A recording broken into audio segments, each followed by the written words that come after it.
Hey, Doug here. This is video 1 in our How to Reupholster a Bench Seat series. This is going to be a very comprehensive series. We're pretty much going to cover everything you would need to know on how to reupholster your first bench seat. This particular seat here is a 1963, I believe, Chevy C10 seat. And this is the first seat I recommend anybody do. If you don't have a seat that you're actively working on, you know, a truck or a car you're restoring on, I recommend you try to get one of these 60s bench seats. They're very easy to work on and very easy to get excellent results for somebody just starting out. Also, they have pretty good resale value, so if you're just picking one up to reupholster to flip, it's a great option to go with. So the goal of this series is to be the most comprehensive resource out there for somebody starting out, and as well as be a resource for those who are experienced. I might do stuff in a different way than other people. Doesn't mean I'm wrong or they're wrong. We just have our own techniques that work.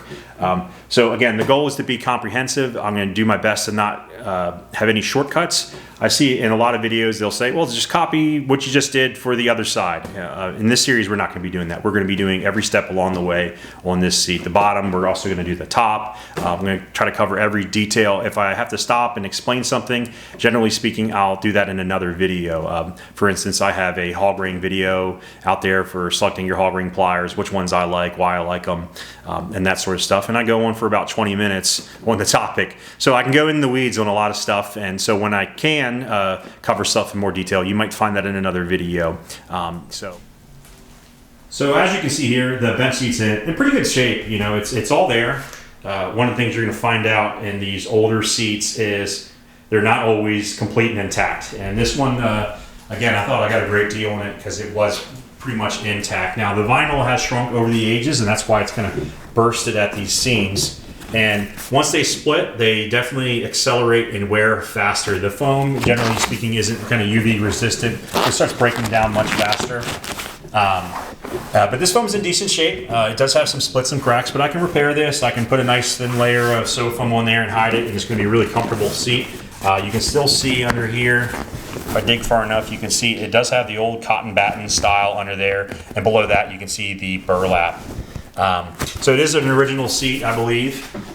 If you're doing a restoration on a seat like this, you're going to notice first off that this seat has some original embossing in the vinyl, and this is done during the manufacture process. And basically, they have kind of like a dye that's heated up, and I don't want to say it kind of melts it, but it does kind of burn in the pattern into that. And the only way to reproduce that is with the proper dyes made. And so for the most part, if you're reproducing a seat like this, you might just forego that and you might just stitch this pattern in there, which isn't a big deal. It's just a little time consuming. You know, on a whole seat like this, you might add an hour or two of labor to get all that stitching dialed in.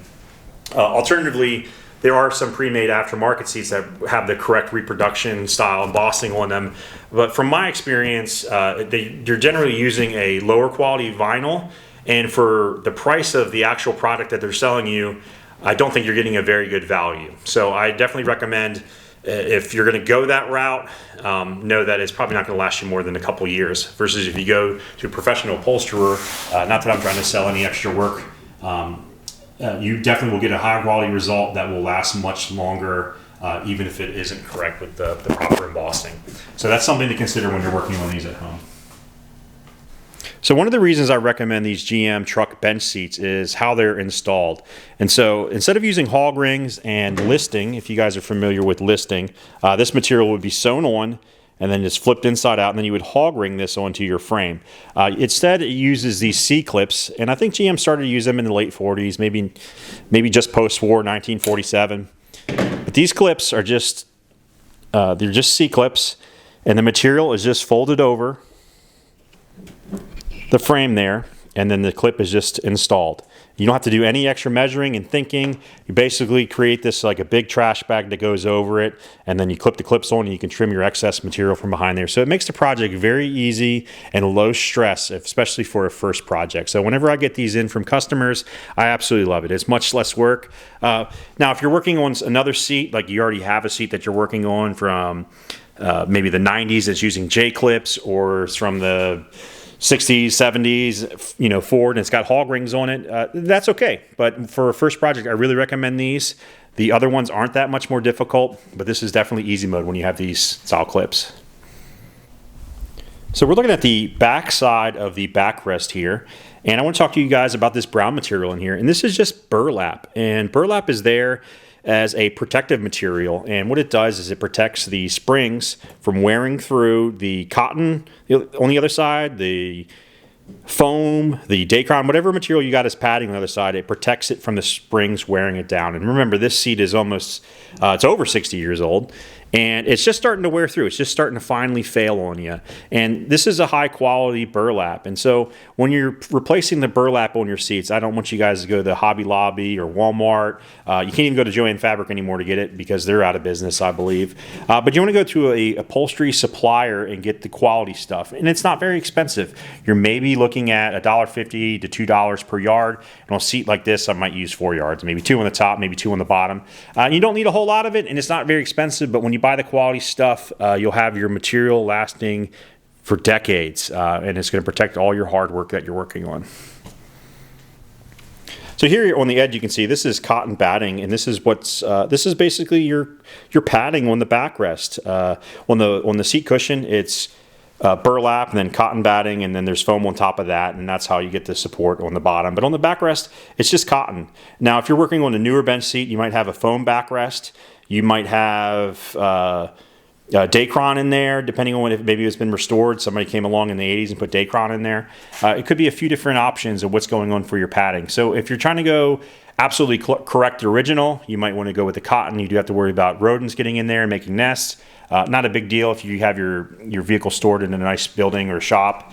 But you really need to plan ahead for what you're doing, because depending on what year your seat is, it could be assembled in several different ways. A lot of seats don't have springs like this. You get into the modern seats, modern bucket seat is just foam over basically a plastic or metal tray, and that's where you're getting your support. And that's how a lot of the custom seat builders work. They might remove all the springs, put plywood in there, and then put foam on top of the plywood and seal everything all up good. And you don't have any springs anymore. So you really need to be aware of how your seat's constructed, so you can build it back up any damage, and that way you can have nice shape to your seat and everything looks good. But just be aware that your seat may be different from this one, and that's okay. Just do your research and try to figure out how it's made and what it was made of. So the first step moving forward is a general inspection of this seat. We're just checking it for things like broken welds and cracked springs. We're just seeing what materials were used in this construction, how it was constructed. We're going to check for things like rodents' nests and see what the condition of the material looks like underneath. A lot of times you can reuse the material, and sometimes it's beyond its service life. So we're just doing a general inspection now, and we're going to make a mental note of what we might need to order later. So I'm looking at the bottom side of the seat here, and it looks like it's in pretty great shape. Definitely going to be replacing the burlap. There's a few spots where it's just kind of worn out from age. Remember, this seat's over 60 years old, and it's in great shape. Definitely going to be putting some either fresh cotton batting or Dacron in this. It doesn't look like there's any rodents' nests. The paint still looks good on this. I probably wouldn't even paint this one. My springs are good. I don't feel any broken springs. My tracks and slides all look good. I mean, these look damn near NOS. This is a really nice seat. I see some old remnants. It looks like when the seat split, somebody maybe covered it with some red vinyl, or maybe this at one time was a junkyard seat and somebody rewrapped it. But overall, this is an excellent quality seat to rebuild, at least on the bottom side. So we're going to switch over to the back and inspect that next. So I'm looking at the back of the backrest here, and overall it's in excellent shape. Our burlap is starting to fail in some places, so we're going to have to replace the burlap. The cotton batting is still overall pretty good. It's getting a little thin in some spots, so we're just going to go ahead and replace that. It's not that expensive. So the springs are all also great. I don't see any kind of broken welds, any broken springs. The connector springs are all still good. Overall condition of this is excellent. This is a great rebuilder. Maybe give it a quick light dusting of some black paint. There's only a little minor surface rust on it. It's such a fantastic shape seat to build. You rarely see them this nice. So I'm super happy with this seat. It's in much better shape than I thought it was in. It's going to be the perfect seat for this project series. Obviously, you got to replace the burlap and the cotton batting, but that was to be expected in a 60-year-old seat. I paid $100 for it. I lost maybe an hour or two of my time going to pick it up. It really wasn't that far away. It was just rush hour traffic. You can find seats out there like this one. Generally, I see these mid-60s seats for $200, $300, $400 in worse shape than this one. I think those are a little high, and I think this one was probably priced a little low for the market. But we got a good deal, and we're going to pay it forward by using it for this series. So So for this video series, I've chosen this really cool leather hide from Apex Leather. This color is called Mushroom, and it's going to look really great in a mid-60s pickup truck. I'm also going to be using some charcoal color cloth inserts on the seat bottom and seat back, as well as some really cool medallions at the top. I'm going for a late 50s, early 60s mild custom look.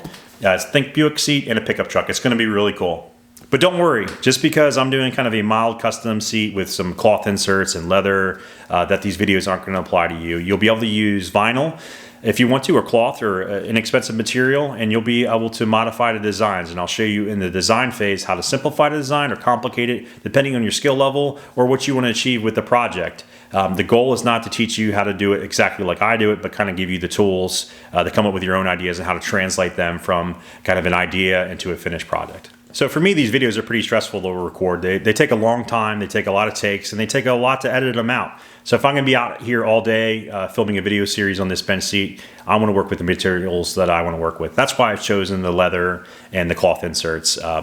Again, if you're working from home, it's okay to use vinyl, and it's okay to do a real simple pattern. These skills are gonna translate. So that about wraps up our introductory video for this project series. Again, we didn't really do a whole lot of upholstery in this video. We were just kind of introducing the project, discussing what our plans are for it, as well as inspecting the seat for any damage and seeing what we're going to need to order for it. This is probably the most boring in the series, I promise you that. Moving forward, our next video is going to be the design video. I'm going to show you guys how I do my designs in upholstery, and I think that's going to be very interesting. If you'd like to follow along, please consider giving us a like and subscribe. We're a newer channel just starting out. We started out as kind of an offshoot for my online students. We're kind of in exile from our place that we were sharing our upholstery, and so now we're here on YouTube just sharing with everybody. So welcome aboard, and I'll catch you guys on the next one.